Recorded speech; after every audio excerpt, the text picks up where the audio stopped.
Welcome back, everybody, to the Duelyst Pro League Season 4. We are ready to hop into our second match of the day between Grandmaster Yukarin and Zoochz. So, a lot of intensity that's going to happen here because we have, on one hand, Yukarin, the first one to qualify to the Duelyst World Championship in 2017, and then Zoochz, who has been a huge part of the Duelyst community, took a bit of a break from the tournament scene and is now sliding back into everything. And I know Skarzig was talking before about the type of decks you expect Zoochz to bring to the table. So why don't you share that with us? I know that Zoochz was hoping that he could bring like Zoran or something. I know that that's one of his favorite generals and one of my personal favorites as well. So I was really looking forward to seeing that.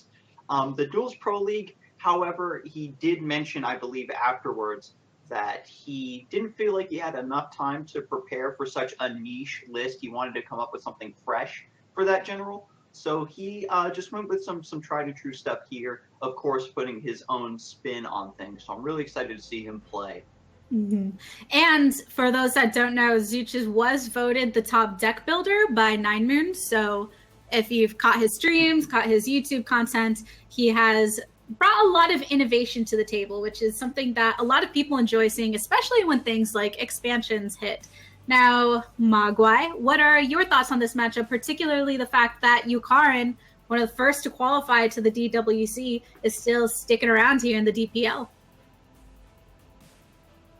Mute Y 2.0. All right, yeah, so it's definitely his microphone. This is really unfortunate for him to be cursed by the cosmos here. All right, I want to point out, I'm unmuting my mic, but Discord is being... Discord's always hated you. I thought maybe it would change its feelings. God. But... I'm improved, I promise. I swear. Believe me, please. Like, Anyways, as I was saying, I'm a big fan of both of these players. I really like Yukarin. Yukarin is actually a player that I really started to appreciate, and a player that I've been looking forward to watching. I think it was in the DPL, actually, or maybe the DWC. Like, there was a particular tournament in which he brought a very nice list, and really like, I believe it was Faye, which is why he won me over. But he's a player that has not been afraid to innovate, but has also shown very solid fundamentals. We can definitely expect Faye and Cassiva from him. I think personally, those two generals are ones that he's opted to go with in the past. But oh man, am I excited to see Zoochz. Zoochz is probably one of my favorite tournament players ever. And Zoochz is also I'm not surprised he won the deck builder award thing, because he's just really good at deck building. He's always coming up with very unique lists as well, and he's always so spicy. Yeah, so spicy. The dankness is real within this one. And Zoochz is probably one of the players that people are looking the most forward to seeing. It's just really exciting. This matchup is going to be very, very nice. Two very high-level players, too. Let's see if Zoochz still got it. And ironically, the community-claimed deck-building master Zoochz, we don't actually have access here at the casting desk to what he has brought particularly to the table. But we do know that Yukarin is bringing Starhorn, Cassiva, and Argion. So should be really cool. Yukarin's been going relentlessly at the tournament scene. Zoochz, interestingly enough, and I remember him saying this during the Tuesday Melee tournament that he competed in, was a lot of people saying, he hasn't been around, might be rusty, or I don't know, not experienced in tournament scene. And then he brought to everyone's attention, well, I used to compete, and I did well when I did, and I've still been playing Duelyst in the meantime, so I'm not someone that you should discount and think as this rusty person coming back into it. So that should make for a very spicy match up here. Now, we had Skarzig made the prediction last time, so Mogwai, you are up to the plate first. Who is going to win this best of 3 series? I love Yukarin, I really do, but I'm not going against my boy Zoochz. I think Zoochz is great, and I completely agreed with what you said. I think Zoochz is gonna make quite the impact, and he has not gone anywhere. Zoochz has always been laddering, he's always been practicing, and he's the same old Zoochz as that guy who dominated the tournament scene back in the day, defeated No Waste J in the finals, and just I remember so many tournaments from him. So it's such a great player, and I'm not going against Zoochz. I believe in Zoochz, and I want to see the dankness, prevail. And if he doesn't bring that much dankness, it's okay. I love Zoochz. So I'm gonna go with Zoochz, and I'm gonna go with I have to go with a 2-1 victory though, because his opponent is a big name, without a doubt. All right, 2-1 victory for Zoochz on the side of Mogwai. Skarsig, what do you have for us? I think it's great that Mogwai is wielding the power of his prediction curse properly and actually putting his vote in for Grandmaster Yukarin to take this. I love that Yukarin is able to take an established archetype and he'll put in some ridiculous tech cards, right? He'll make some really key choices and changes to the deck that just makes it that much more devastating in certain matchups. And I believe that that's Grandmaster Yukarin's strength. And I think that he's going to bring that to bear here and take it 2-0. All right. Well, very bold predictions there. You got cocky there. You got cocky there. Well, I mean, I have the power of your Adam. curse backing me up. So. Zoochz, you better win. No pressure. No pressure at all. But it looks like in game number 1 of this matchup, we to have a Magmar mirror with Yukarin rocking Starhorn and Zoochz is bringing Vath to the table. So Yukarin on side number 1, Zoochz on side number 2. This is series number 2 of the day, game number 1, Grandmaster Yukarin taking on Zoochz. So everybody, let's go ahead and hop right into the action because I know you've been waiting for it. On the left, Zoochz on the right. Right into the match here. Right off the bat, we have the Helm of Mechazor and Entropic Gaze. So Yukarin is going to go for the jugular here with this Starhorn list. This is something that's really broken onto the scene, something that has the potential to get this crazy X factor, right, where you just blow out the game. And we'll see if Yukarin can play to that strength. The key with this deck is if things don't go your way in the first handful of turns, how you end up playing it in the later stages of the game. And I think that Yukarin has the skill and the knowledge to bring this about if things, again, don't go ridiculous here in the opening turns. This looks like a very disgusting deck. Like, Yukarin is not playing around. He wants to win, and he wants to win in a nasty fashion, and that is combining the Bloodborne spell of Starhorn with all the new toys that it got from the Rise of the Bloodborne expansion with good old Mechazor. So he has pretty aggressive options to go on with the early game, and he's also has something to work for as a win condition, and that is Mechazor. This is a very scary looking list, and it's not something that I would like to face in a tournament, because with Mechazor, things can go really bad if your opponent draws the right components early on. So let's see how Zoochz reacts to this, because if he does not answer that 2-2, then Yukarin could accelerate and ramp, both things being the same, into the chassis of the Mechazor right there. And I think that's exactly what's going to happen, because we're going to see Zoochz develop the Young Silithar onto the Orb and maybe follow that up with a Greater Growth or just an Entropic Gaze. Interesting, yeah. So he's recognizing the potential of this matchup and is going to try to lay the burn down as well. Yukarin, because of this list, right, opening up at the Helm of Mechazor gives away so much information about the list that you're running. Yukarin most likely is going to be running Tectonic Spikes, which does 3 damage to your own general as well as your opponent's. So Zoochz playing this list can also take advantage of that self-burn to accelerate his own aggressive game plan. The problem with this matchup is that Magmar does not have a clean answer to Mechazor the way other factions might.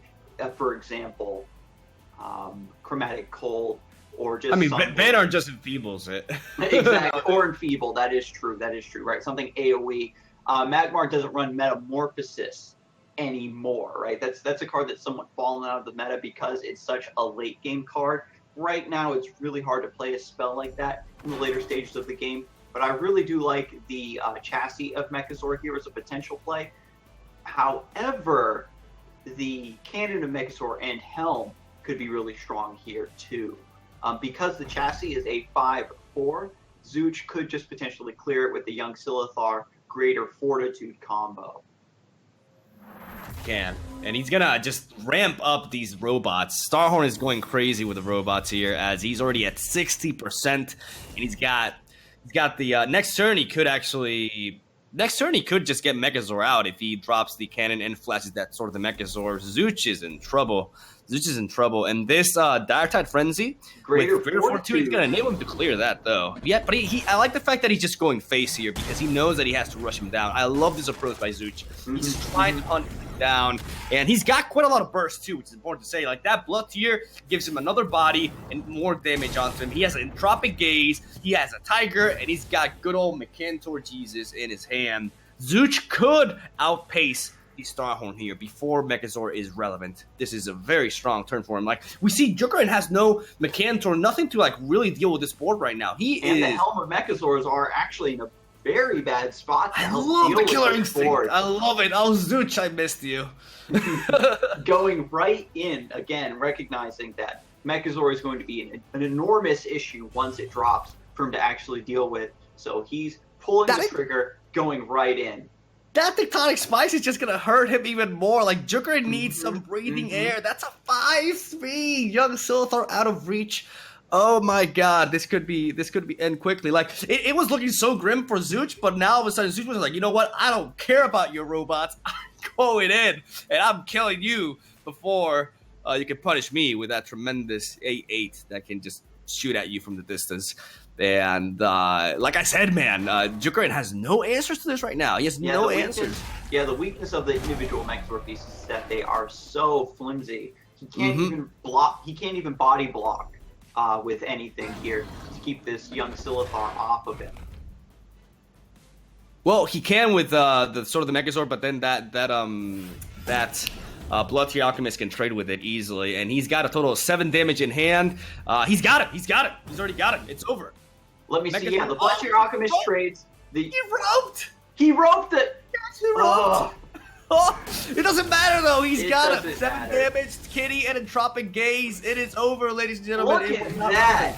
This knife fight. They went right at it, started scrapping it out. Zoochz bringing it through. Very impressive. Not gonna lie. I love it. He knew what he had to do, and he just dived in for the kill, and it worked out great for him. All that burst, all that power. Megazord too slow? Megazord too slow? Is that possible? What world do we live in? Wow, so great play from Zoochz there. Again, it comes down to recognizing the implications of the matchup. Your deck versus your opponent's deck. How are you going to win? Right? And then executing on that game plan. Yep. You're looking at the starting hands there, Skarzig. You're saying how, Yukarin looks like he's about to go for the jugular with the double Entropic Haze in hand, but it was pretty brutal and bloody for him as Zoochz kind of just went down and chowed down on that. So, Mogwai, how does this speak to Zooch's really reactivity, his ability to read the situation and do what he needs to do? Zoochz is one of the best players at adapting. I see that through his videos, for example, which I do highly recommend in case any of you guys, want to see any sort of Duelyst content and you're tired of like the Spaniard who yells a lot. You got a very nice dude that is actually really good at the game and built some really great decks. And I like how he just adapts to a lot of different scenarios. You can see that a lot in his content and in his plays, really, in his competitive, with his credentials and everything. Like, he really adapts well to a specific scenario. And I love how that young Silithar just pulled it for him. Like, that young Silithar with a greater fortitude and the Dire Tide Frenzy, I think, was the key turning point for Zoochz. And because Yukarin was not able to answer it, is what led him to victory. And that was a pretty cool match to see. Yeah. Like, how he said, no, Megazord, I'm going to kill you before you become relevant. And I like it. Yeah, Yukarin was drawing what he needed to build a Megazord. He had quite a few pieces on the board, had some in hand, so it was going to be a fairly quick mech entry into the game, but Zoochz was just a little bit faster. Skarzig, you noted how one of the weaknesses with Megazord is that the pieces building up into it are flimsy. They're easy to target. So is that kind of what ended up being Yukarin's downfall, having to pour so much into mech to be able to try and get it out early, that he really didn't have many other answers? Absolutely. One of the key things, though, is the Megazord pieces, when your opponent is trying to clean them up and prevent themselves from being swarmed, they end up taking a lot of face damage. 2 damage here from a Helm, 1 damage here or there from a Wings of Megazord, and then that allows you to close out the game once you get it. However, when your opponent is able to just completely bypass those bodies and play one large body, as we saw the young Silithar as a 4/5. That sort of stat line is what the robots cannot deal with. And so again, recognizing that that would just be something that Grandmaster Yukarin could not deal with, playing that down and allowing it to carry him was beautiful to see. And even though Zoochz won that last game and it's not Conquest style, he's kind of doing a smart thing here, switching it out for Faye, saying, you know, you kind of knew exactly what I was going for with the last deck, so let's bring something else to the table. But Yukarin is sticking with his Mechazor Starhorn deck. So Mogwai, thoughts on how this matchup can play out, especially considering what we saw from Yukarin's deck during the last game? I love Zooch's decision here. He clearly went for Faye because he's expecting Yukarin to bring this archetype again. And what better way to just laugh at Mechazor than Faye? Faye does not care about Mechazor at all. Faye has Chromatic Cold, like you said, and above all else, Faye has a very nice new toy known as Enfeeble, which just makes Mechazor look like a joke. It's just how it is. Like, with Enfeeble, like, as long as you have that in your hand, you do not have to worry about Mechazor at all. Like, it's just... you're going to be able to answer it very easily. So this is a very smart switch up for Zoochz. And I can safely say that he predicted the hell out of Yukarin here. And I'm pretty excited because I would love for him to just 2-0 and have Adam's prediction just burst in his face. Like, that would be nice as well. Not gonna lie. So let's go, baby. Let's go. Well, we do know that... curse, 2K17. Yeah, that's where the change happened. We get to keep Mute Y, but maybe we'll get some correct predictions of it. That's the exchange there. Yeah. But I'm really excited to see how this goes. As we know, Faye has a lot of removal potential just because of the tools at the disposal of Vanar. So this should be a very interesting match with Zoochz on the starting side, rocking the Faye Bay, and then Grandmaster Yukarin on side number 2, sticking with the Starhorn. We'll have to see which one comes out victorious in this best of 3 series number 2 of the DPL Week 1 Season 4. Let's go ahead and hop to it. Let's do this. Zoochz on the left, Yukarin on the right. Zoochz going full on aggro as we see double Flameblood Warlock in his opening hand. So aggro Faye is what he's opted to go with this time around. That's actually really strong here. That's very smart. I do agree. When you said that switching was really smart, again, because Faye has a better matchup against Mechazor in general. Also, I believe it also speaks to Zoochz recognizing that, yeah, I was able to go in and kill Grandmaster Yukarin before he got the Mechazor online, but that's something that might be chalked up to variance, and I think that maybe he recognized that if he got a slower draw, or maybe he had, didn't have such a strong play with the young Silithar, Dire Tide Frenzy, Greater Fortitude to carry him through, that the game might not have gone as well. So he's playing even surer odds here in this next matchup. With the Frozen Corona threatening Grandmaster Yukarin, if he steps forward to take that mana, he can be stunned, and that would make the Flameblood Warlocks be able to hit face. And so when they deal that 3 damage opening, and they're able to go face, and they deal 6, it's absolutely ridiculous. It is. And what I like about Frigid Corona in this matchup is that it stops, like, it serves both an offensive and a defensive purpose. Like, it stops Starhorn on its tracks, and Starhorn tends to be very aggressive. So when you can do that to an aggressive deck, I think Frigid Corona is more efficient against opposing aggro decks because of this. Like, it really enables you to, like, ignore something for 2 mana, make sure you don't have to worry about it the following turn, and the opposing player's turn, and focus on other things like dealing damage or clearing certain apps of the board or ramping up as well. So I really, really think Zoochz can have a very nice game going on from here. But we cannot ignore the fact that this is aggro phase, so he could not be running Enfeeble at all, and he has to rely on Chromatic Cold then. So that is really interesting that Zoochz opting to just go for this aggressive list and close out the game once again versus Grandmaster Yukarin's Mechazor list before it becomes an issue. We do need to note that Frigid Corona also draws a card, and when you're playing an aggressive list, that extra card draw is going to keep you in it and allow you to apply even more pressure. Not afraid Pure tempo, baby. Exactly. Not afraid to play the second Flameblood Warlock and take that damage.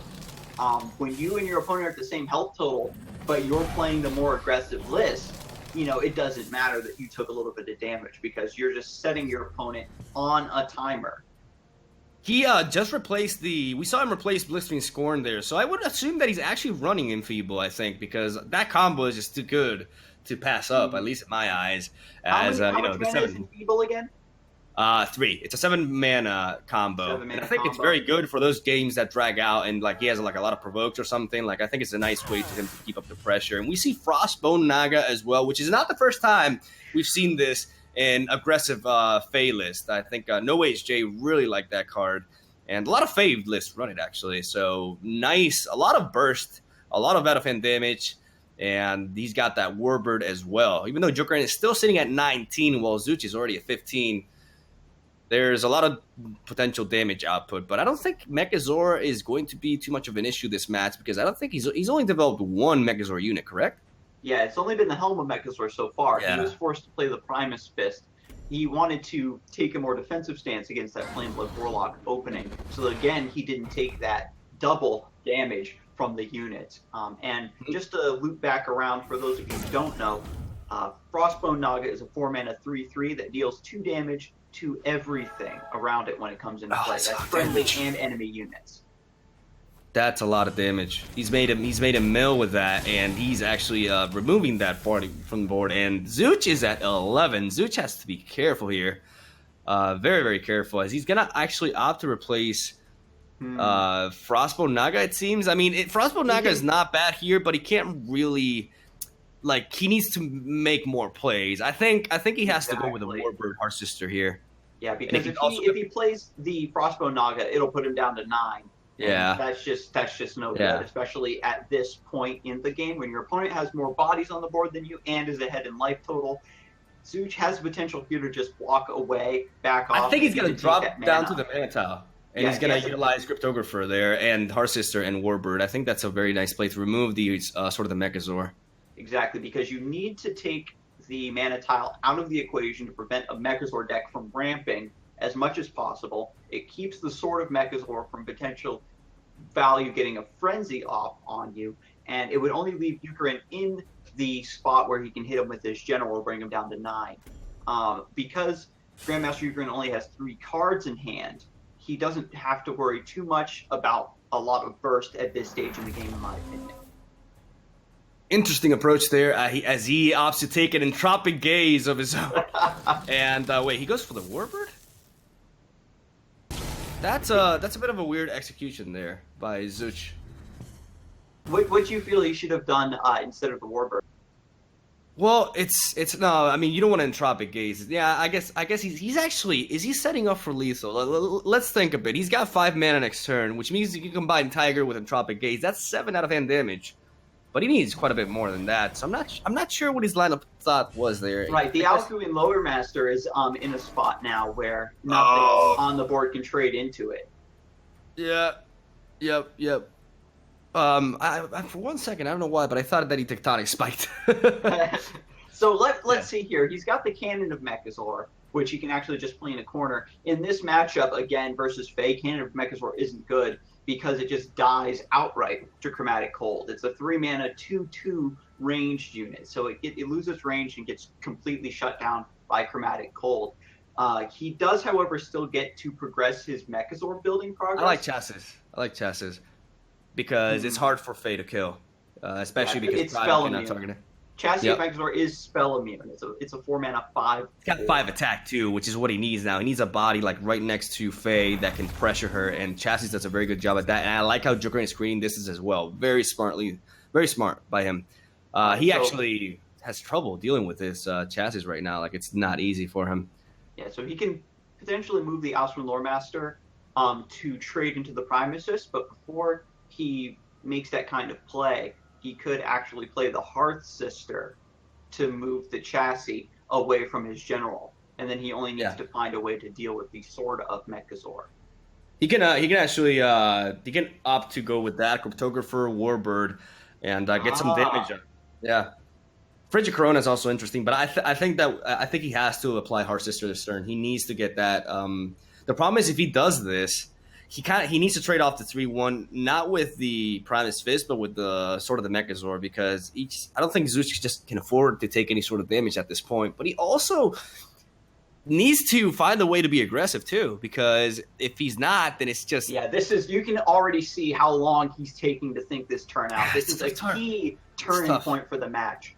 Also, Lore Master could potentially move 2 straight up, playing the Hearth Sister above the Primus Fist to get the chassis of Megazord swapped places, and then again, as you said, have the Lore Master swap into the chassis. He's not targeting the He's not targeting the chassis. Okay, this is actually really smart. He's clearing those 2 bodies, and then he's going to body block the chassis with a cryptographer. No, how is he going to body block the chassis with a cryptographer? Wait, he doesn't have enough mana for that. Oh my god, you're right. He played the cryptographer towards his opponent. I think this was a misplay. I think this was a clear misplay. He's dead. I think he wanted Thumping Wave and Great Fortitude. Kill him. Yeah, so I don't think he was... Oh, no, it can't be targeted by spells, right? By any spell. Yeah. Chassis can't be buffed. Never mind. He's not dead. Which is why he decided to pressure with the cryptographer rather than body blocking with it. Because okay, never mind. Yeah. Because if he goes in right here, Zoochz will still be at 6, and with these bodies closer to Grandmaster Yukarin's general, he has more outlets for damage. It gives him a summoning point for the Saber Spine Tiger, so it can get its face damage in. Right now, Zoochz in hand has 4, 5, 6, 7, 8, 9, 10 damage. Potentially, how much can he output though? The Warbird. How can he output though? 6 mana with 6 mana. 8, 9. He's missing on lethal by 1. Actually, no. Oh, the Megazord down. He does have Chromatic Cold, but he doesn't have anything to body block. Well, I think this is a wrap. He can't he can't even reach him with a tiger is the problem. You know, like he needs. If he had one more, no, not even if you had one more. He's too far away. It's too far away. I think maybe he got too far away here, and that's what's gonna really hurt him. Oh, Enfeeble! Oh, the Enfeeble!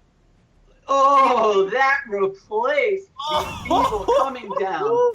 Mogwai had already talked about this card being so key for this matchup. That's and hilarious. Enfeeble turning all of these minions into 1/1s allows Blood Tier Alchemist to do work. Once again, Zoochz swinging the board back into his favor, because once this distance is created, Warbird now putting Grandmaster Yukarin on Tropic Gaze is dangerous on though. the 2-turn clock. I would go with Frigid Corona. I would not enable him to draw an extra card. I would go with Frigid Corona. I would go with Frigid Corona here. You can probably save the Entropic Gaze. Go for Frigid Corona, Zoochz. To just save it as a finisher. He only needs to deal 6 more damage. He's being smart. Good, Zoochz. He's being smart here. Yep. Entropic Gaze is way too dangerous. Way too dangerous. So he's stunning the helm because he knows he can't buff the chassis. Beautiful. Oh, absolutely beautiful. That is very, very beautiful smart play. They're so smart. Very nicely done. Oh, okay, I love it. So the Helm of Megazord is now stunned, and the chassis, it's not really worth it for it to go face anymore because it's only going to do 1 damage. Although, you know, he doesn't necessarily need to trade into the Blood Tier Alchemist. The problem is that with Faye's ability to swap things into position with the Heart Sisters and whatnot, he could take that 2 damage to face potentially. So he might want to make that trade or drop Zoochz down to 9 HP, because with a play like Thumping Wave Tiger for that little bit of extra burst, he's got him. He's got him next turn though. He has the Alcu Lore Master and the Entropic Gaze. I just realized. Like, he can kill him. If Yukarin does not kill Zoochz here, he's dead. Because he can Entropic Gaze, he can Alcuin, Entropic Gaze again, and then apply Chromatic Cold. No. Does he have the mana? No, he can Warbird. So, Warbird is 1 mana. Yeah, he doesn't have the mana. He doesn't have the mana. So Entropic Gaze is 4, and then he could Warbird, also in Warbird. And that's he's got him still. So that's 4/8, and he does have the Concealing Shroud. Is the whole thing is that he could just buy another turn for free, and then the Warbird drops next turn, correct? Yep. Oh, Tectonic Spikes. Yeah, he plays the Tectonic Spikes, so yeah, that puts him in lethal range. Wow, man. Wow. That was epic. That was such a crazy match. That was for insane. sure. That was insane. That was crazy. That was very nicely done. That top deck, though, Yu-Gi-Oh! Am I right? Yo, shout out to the Enfeeble. Zooch's deck has no pathetic cards. Oh man, that was awesome. Well done. So, Zoochz does come through with a 2-0 in this series. So, I mean, major props to him. He took that break from the tournament scene, but is making a splash when he's coming back through. So, yeah, for sure. A little off. He said 2-1, so... I just want to... Yeah, just messing with you there. But yeah, you did predict it's been broken. Mogwai did make a prediction in this scenario. Looking at that game, though, Yukarin did put Zoochz in a reactive position earlier where things weren't looking so sweet for him. So, Skarzig, how did Zoochz kind of swindle himself out of that situation? One of the key aspects of that match was pressuring Grandmaster Yukarin and recognizing that the chassis of Megazord cannot be buffed with Greater Fortitude or Thumping Wave. So he was able to run some quick numbers, run some calculations, and say, okay, I can afford to take this damage and just put more pressure on my opponent. Mm-hmm. Yep. You have to be okay with taking damage so that you can dish out more damage later on. Mm-hmm. We talked before the game even happened about Enfeeble. Mogwai had mentioned it as a key card when it comes to going up against Mechazor. So with that being said, how did Zoochz really make the right decision bringing this Fae deck to the table, knowing exactly what to expect here? Well, I think he did make a few mistakes. One mistake is the one that I would personally point out is that he took a little bit of distance from too much distance, considering that he couldn't run away from the chassis. I think he got too much. Like, he was very vulnerable because he put himself in a position where the Tiger was pretty much useless because he just could not cut the distance anymore and get that Tiger to reach him. Even though it wasn't particularly relevant in that turn, it could have led to him just kind of like creating too much distance to be able to finish him off. But having that said, that's really the only misplay that I see. Zoochz performed really well.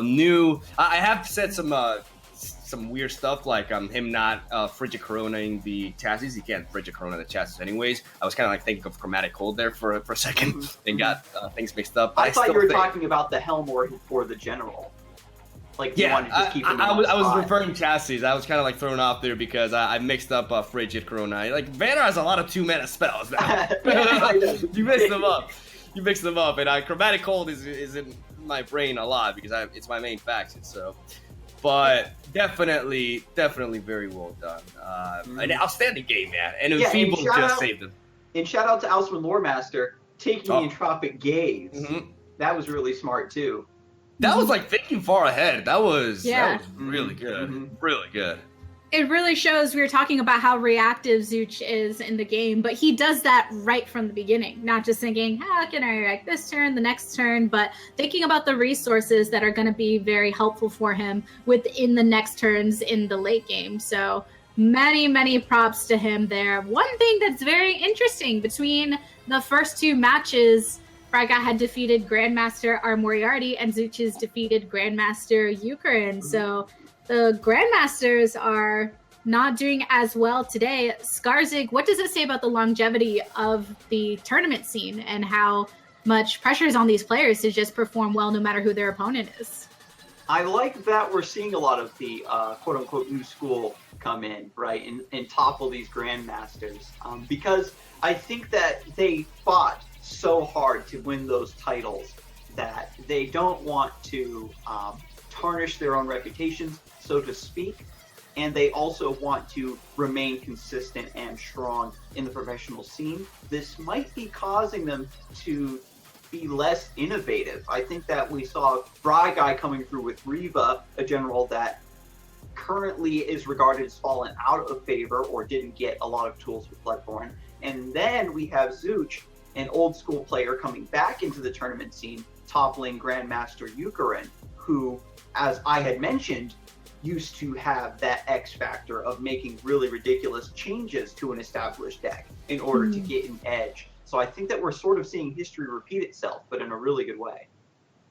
Fair enough. Well, there has been a lot of very interesting moments within these previous 2 series, and we do have a 3rd series coming up for you very soon between our Hacker 93 and Grandmaster Humans, the 3rd Grandmaster of the day, up to the plate against our ladder player that is making his first appearance in the tournament scene. So meanwhile, everybody go grab a drink, a frigid Corona, if you so please, from your refrigerator, and we'll be right back.